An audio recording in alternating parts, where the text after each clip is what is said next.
Hello everyone, welcome to my channel. I hope you all are great. तो दोस्तों, आज हम लोग डिस्कस करेंगे फ्रांस की राष्ट्रीय सभा के कार्य। जो फ्रांस में राष्ट्रीय सभा बनी थी, उसने विश्व भर में कौन कौन से काम किए, यानी यूरोप में, क्योंकि जो फ्रांस की जो सभा थी, ज़्यादातर इसका प्रभुत्व पूरे यूरोप पे लगभग था। तो पूरे यूरोप पे इसने दोस्तों क्या क्या कार्य करे, वो दोस्तों हम लोग डिस्कस करेंगे इस वीडियो में। क्वेश्चन कुछ इस तरह से दोस्तों आपके एग्ज़ाम में आ सकता है। फ्रांस की राष्ट्रीय सभा के कार्यों की विवेचना कीजिए, या इस कथन की प्रामाणिकता सिद्ध कीजिए कि इस राष्ट्रीय सभा ने कुछ ही समय में ऐसे कार्य को पूर्ण कर दिया जिन्हें पूर्ण करने के में अन्य व्यवस्थापिका सभाओं ने शताब्दियों तक का समय लगा दिया। तो इस तरह से आ सकता है, इसको प्रूव करना है। सेकंड है, राष्ट्रीय सभा के कार्यों पर प्रकाश करिए। तो ओवरऑल आपको दोस्तों यहाँ पर जो राष्ट्रीय सभा फॉर्म हुई थी उसके कार्यों के बारे में लिखना है। ठीक है, तो चलिए दोस्तों आज डिस्कस कर लेते हैं।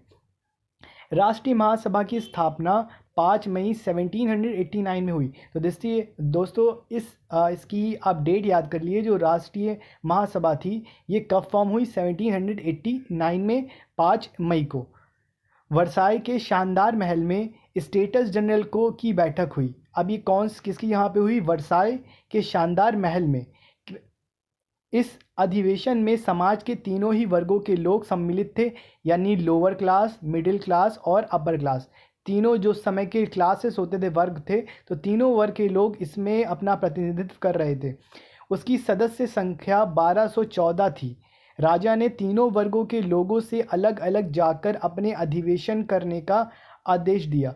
ये तीन वर्ग थे: पुरोहित वर्ग, कुलीन वर्ग, सर्वसाधारण वर्ग। लेकिन तीसरे वर्ग श्रेणी के सभी सदस्य अपने अपने क्षेत्र से प्रार्थना पत्र लेकर प्रार्थी के रूप में सम्मिलित हुए थे। ये प्रार्थना पत्र 50,000 से भी अधिक थे। प्रार्थना पत्रों में जनता के विभिन्न प्रकार के कष्टों का उल्लेख और उन्हें दूर करने की प्रार्थना थी। इसलिए तीसरे वर्ग के लोगों ने दोनों अन्य वर्ग के लोगों से ये प्रार्थना की कि वे उनके साथ मिलकर एक सभा के रूप में राष्ट्रीय समस्याओं पर विचार करें। लेकिन पुरोहित वर्ग और कुलीन वर्ग ने सर्वसाधारण वर्ग के साथ मिलकर बैठना अस्वीकार कर दिया। इस पर सर्वसाधारण वर्ग ने बहुत साहस का कार्य किया। 17 जून 1789 ईस्वी को इस वर्ग के लोगों ने ये प्रस्ताव रखा कि क्योंकि वे 95% जनता के प्रतिनिधि होने के कारण वास्तविक प्रतिनिधि हैं, इसलिए जनसाधारण वर्ग के विभाग को राष्ट्रीय सभा के रूप में परिवर्तित कर दिया जाए। यानी अब पूरा प्रतिनिधित्व जो सर्वसाधारण था, उनके पूरा जो कंट्रोल था राष्ट्रीय महासभा का, अब उसमें सर्वसाधारण वर्ग के लोगों का प्रभुत्व हो गया। उस प्रस्ताव स्वीकृत हो गया, लेकिन पुरोहित वर्ग और कुलीन वर्ग ने सर्वसाधारण वर्ग के साथ मिलकर बैठना अस्वीकृत कर दिया, यानी अस्वीकार कर दिया। तत्कालीन घटनाएं। अब इसके बाद क्या क्या घटनाएं हुई ये हम देखेंगे।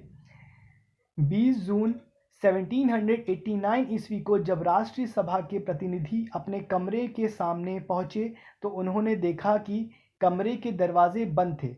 इसलिए उन्होंने शाही टेनिस कोर्ट की इमारत में बेली की अध्यक्षता में ये शपथ ली कि वे नवीन संविधान का निर्माण करेंगे। उन्हें फ्रांस का प्राचीन विधान स्वीकार नहीं था। राजा को जनता के सामने झुकना पड़ा और उसकी आज्ञाएं प्रकाशित की कि तीनों वर्गों का एक साथ अधिवेशन बुलाया जाए और कुलीन और पुरोहित श्रेणी के जो सदस्य साधारण वर्ग के साथ राष्ट्रीय महासभा में सम्मिलित नहीं हुए हैं, सम्मिलित हो जाए। यानी एक तरह से ऊपर जो दोनों वर्ग थे, कुलीन वर्ग और पुरोहित वर्ग, दोनों के ऊपर प्रेशर बनाया गया राजा के द्वारा कि वो तीनों मिलकर बैठकर जो फ्रांस की समस्याएं हैं उनको दूर करें। इस प्रकार सर्वसाधारण वर्ग के प्रतिनिधि अपने मत को प्रदर्शित करने में सफल हुए। कुलीन और पुरोहित वर्ग पर उनकी विजय हुई। इस विजय के बाद जुलाई में विद्रोह हुए। 12 जुलाई 1789 ईस्वी को बेस्टील का ध्वंस हुआ और राजकीय कारावास के बंदियों को मुक्त कर दिया गया। राष्ट्रीय महासभा ने जनता के इस कार्य का समर्थन किया और राजा की भी इस पर अपनी स्वीकृति देने के लिए बाध्य होना पड़ा। बेस्टील के पतन के संबंध में गुडविन लिखता है, प्रगति में कोई अन्य अकेली घटना इतनी बहुमुखी या दूरगामी निर्णयों वाली नहीं थी जैसी कि बेस्टील का पतन, दुर्ग का पतन। न सिर्फ फ्रांस में ही बल्कि पूरे विश्व में स्वतंत्रता के नव जन्म की घोषणा के रूप में प्रशंसा को प्राप्त हुआ। इस प्रकार राज्य क्रांति की प्रक्रिया का प्रारंभ होकर अपना प्रभाव प्रदर्शित करने लगी। गाँव की में सभाएं होने लगी, उच्च वर्ग के लोगों को दंड दिया जाने लगा, सामंतों के दुर्गों को ध्वंस किया गया और गोदामों में आग लगाई गई जिन्होंने जनसाधारण वर्ग को शताब्दियों से दबाए रखा था, उसे बदल दिया गया और सामाजिक भेदों को तोड़ा गया। मध्यकाल की सामंती पद्धति के जो अवशेष शेष थे उन्हें चुन चुनकर नष्ट किया। राज्य क्रांति के उद्देश्य की पूर्ति के लिए नेशनल गार्ड्स की स्थापना की गई। राष्ट्रीय महासभा का कार्य, राष्ट्रीय महासभा ने बहुत अल्पकाल से ही बहुत महत्वपूर्ण कार्य संपन्न किया। यहाँ इन कार्यों पर संक्षेप में प्रकाश डाला जा रहा है। पुरोहित और कुलीन वर्ग के प्रभाव की समाप्ति और मध्यकालीन सामंत पद्धति के विशेष अधिकारों का अंत।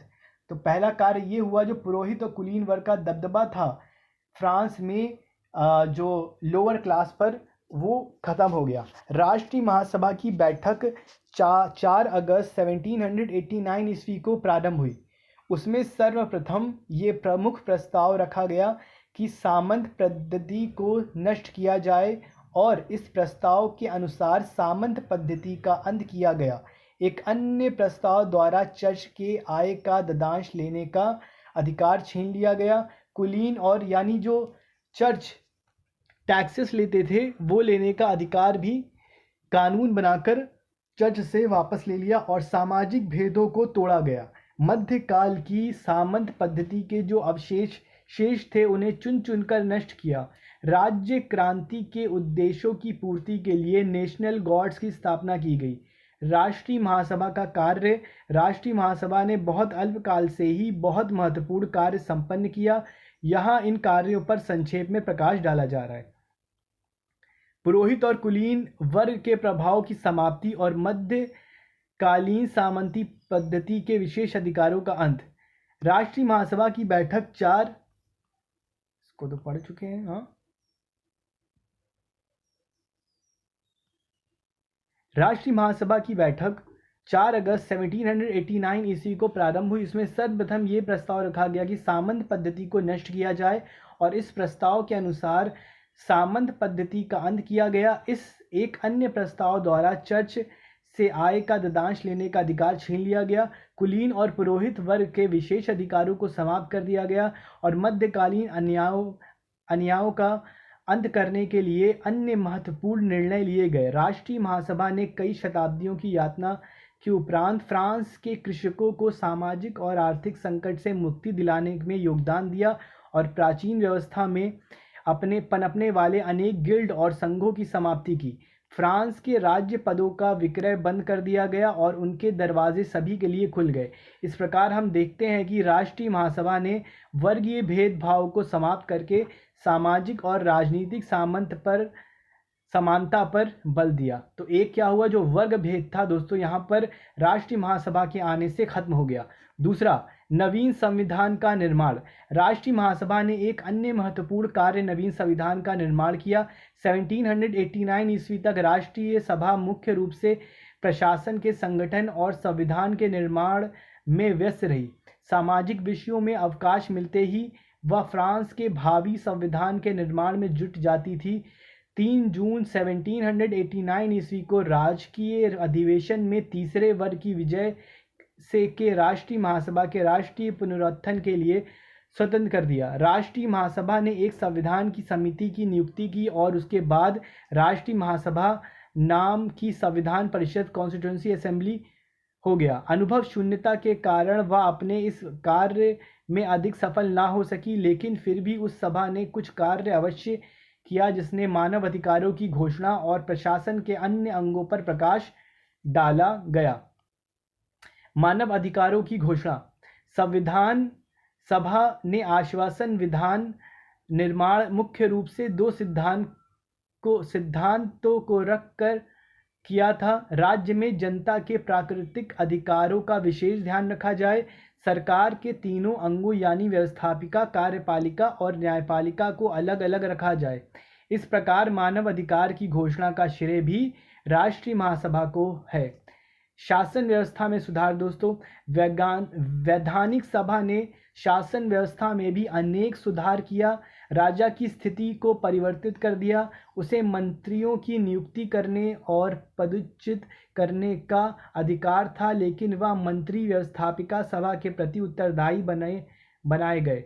व्यवस्थापिका द्वारा पारित प्रस्तावों के कार्यान्वयन से पूर्व राजा की स्वीकृति आवश्यक थी, लेकिन अगर व्यवस्थापिका सभा किसी प्रस्ताव को 3 बार पारित कर देती तो वह राजा की स्वीकृति के बिना ही लागू किया जा सकता था।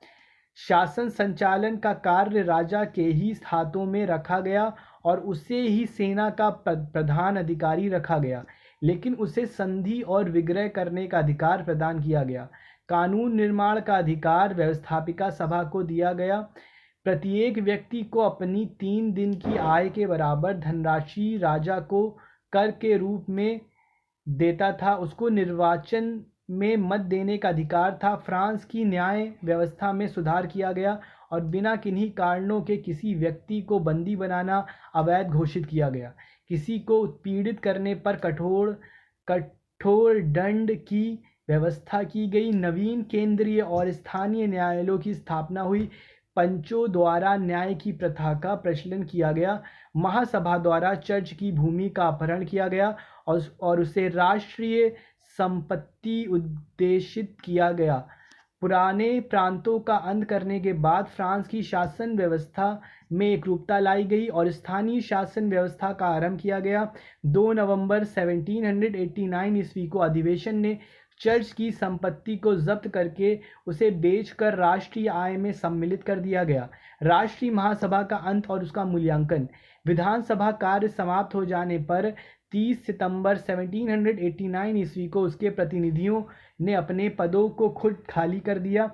हालांकि ये ठीक है कि राष्ट्रीय महासभा के कुछ कार्य कुछ सीमा तक दोषपूर्ण थे, लेकिन इसमें किंचित मात्र भी संदेह नहीं कि राष्ट्रीय महासभा के कार्यों के फलस्वरूप ही फ्रांस के नागरिक और सामाजिक जीवन में क्रांति आई और सामाजिक, राजनीतिक और धार्मिक समानता का प्रभाव हुआ।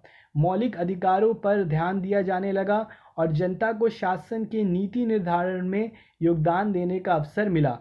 फिशर ने लिखा है कि राष्ट्रीय महासभा के परिश्रम से विशेष वर्ग के अधिकारों का अंत हुआ और जनसाधारण की उन्नति का मार्ग प्रशस्त हुआ। यानी जो राष्ट्रीय महासभा हुई थी, इसका मेन मकसद ये था कि किसी तरह से जो दबी कुची जनता है, जो लोअर क्लास की जनता है फ्रांस की, उसको ऊपर उठाया जाए और जो उच्च पदों पर जो सेकंड और फर्स्ट क्लास के लोग थे, जो पुरोहित वर्ग थे और राजा का वर्ग था, उनके जो प्रभुत्व था जनता पर, उसको हटाया जाए और उसमें ये काफ़ी हद तक सफल भी रहे। तो ये दोस्तों थे फ्रांस की राष्ट्रीय सभा के कार्य। आई होप दोस्तों आपको वीडियो अच्छी लगी होगी। सो इस वीडियो को, इस टॉपिक को अगर वाकई आपको अच्छा लगा है तो इसको लाइक करें और ऐसी इन्फॉर्मेटिव वीडियो चाहते हैं तो हमारे इस चैनल को सब्सक्राइब करें। तब तक के लिए दोस्तों अपना ख्याल रखिए। Till then take care, good bye.